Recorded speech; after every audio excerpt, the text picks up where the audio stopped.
Say it all about wearing that LA Dodgers hat last week and getting in the hot LA water. Dodgers hat, Hatgate. Well, firstly, I would like to apologise to Canada for wearing it. Secondly, I was under duress. There wasn't much choice. I was invited to the LA Dodgers box, or the dugout, by the owner himself, so I was doing what I thought was the polite thing to do. But I'm going to wear this from now on to make sure I don't make any more of those mistakes. But the other piece to this was, as you could probably relate, when you're missing a lot of hair on top and you're sitting under floodlights, you'll take any hat that's available. So, Game 5, Game 6, Game 7, I was Blue Jays throughout. Now that I've admitted that, it's going to be really hard for me to return back to Los Angeles. But no, I'm very sorry to the Canadian public. Devastated that the Blue Jays lost, but go Jays. The internet has once again found itself captivated by a moment that proves why Prince Harry remains one of the most authentic, relatable, and down-to-earth figures in modern royalty. Hatgate, as social media dubbed it, began when Harry appeared wearing an LA Dodgers cap during his and Meghan Sussex's visit to Los Angeles. The usual critics, those who love to twist every harmless detail, tried to turn a simple act of politeness into another storm of judgment. But now that Harry himself has spoken about it, that nonsense can be put to rest once and for all. Let's talk about what really happened, what it says about Harry's character, and why this moment matters more than the hat itself. When Prince Harry addressed Hatgate, he did it in the most Harry way possible, with humour, humility, and a touch of cheeky charm. He explained that he wore the LA Dodgers hat out of courtesy to the team's owner who had invited them. That's it. Simple kindness, simple manners. Yet somehow the tabloids spun it as though he'd committed a royal crime.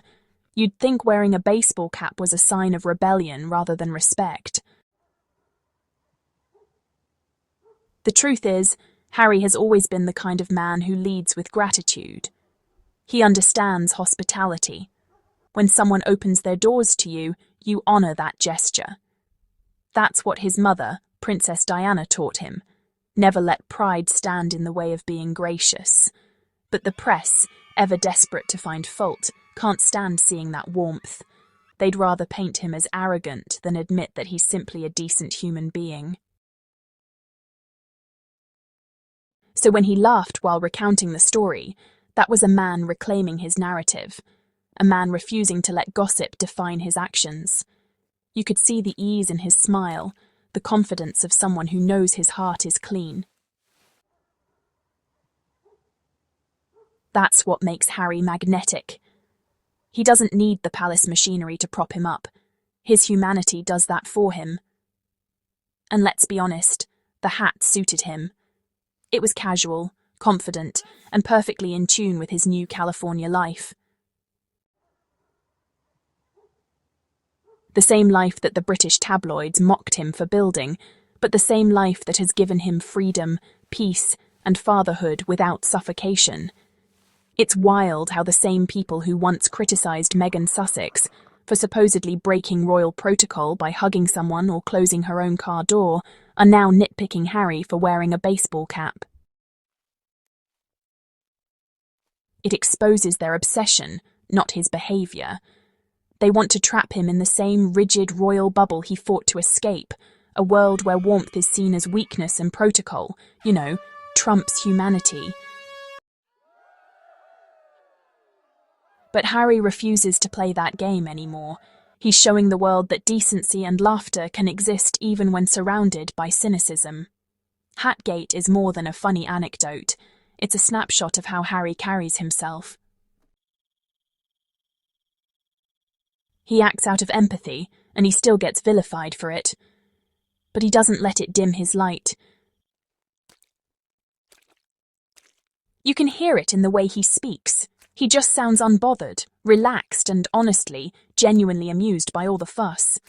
That's a man who's at peace with his choices. The stiff, scripted prince the institution tried to mould. Yeah, he's long gone. What you see now is the real Harry, unfiltered, kind, and with that mischievous twinkle that Diana once had. It's the same twinkle that made her beloved around the world, and, well, despised by the cold machinery that just couldn't understand compassion. And this is what the press hates most. They just can't control him. They can't script his humour, and they absolutely can't distort his tone when he's laughing. So instead, they twist harmless moments like Hatgate into fake controversies just to keep their outrage machine running. But people see through it now. The public is no longer buying their recycled narratives of bitterness and betrayal. When Zandy Sussex posted that clip, the reaction was instant and heartfelt. Thousands of people celebrated Harry's humour, his kindness, and the way he brushed off yet another pointless controversy. The world loves him because he's relatable.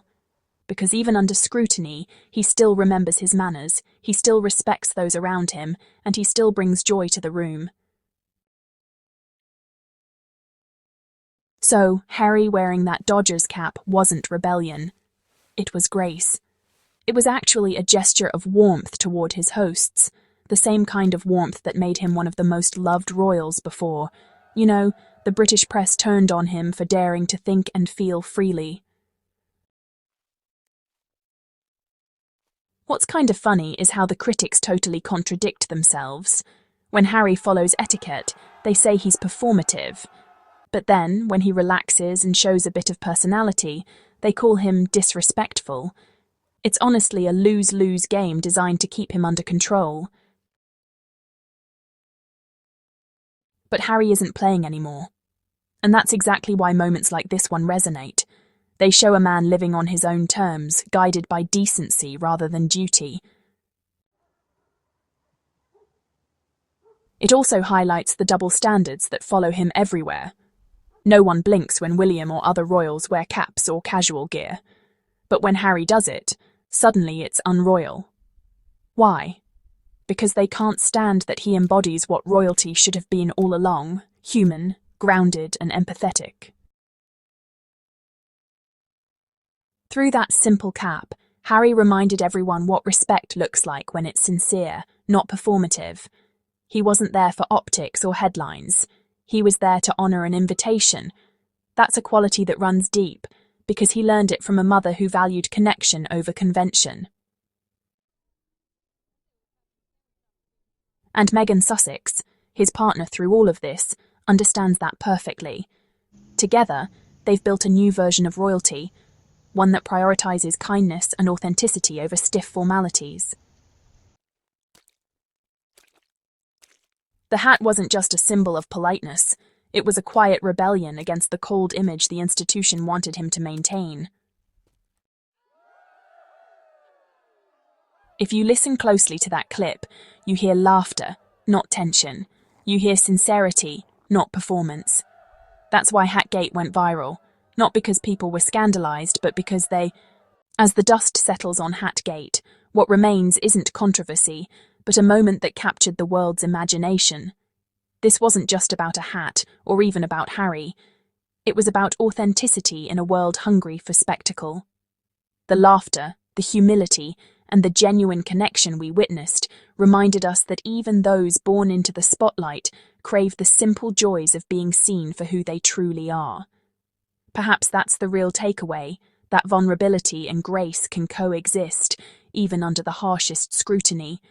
And in the end, the story of Hatgate is less about royal protocol and more about the courage it takes to show up as yourself, hat and all. Thank you for watching, and remember, sometimes the smallest gestures spark the biggest conversations. Stay curious, stay kind, and we'll see you in the next story.